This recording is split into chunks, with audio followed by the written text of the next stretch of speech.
ঐতিহাসিক কারাগার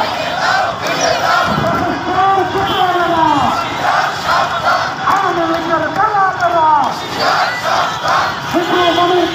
কারা ঐতিহাসিক কারাগার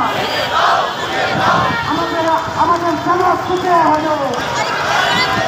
হাইকোর্টের আগে শান্তি হলো হাইকোর্টের আগে শান্তি হলো হাইকোর্টের আগে শান্তি হলো সত্যিকার বাড়ি নাই তাই বাগানের ছাড়ি নাই সত্যিকার বাড়ি নাই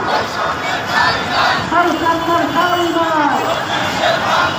আওয়ামী লীগের কালা লোক হিন্দু মানুষ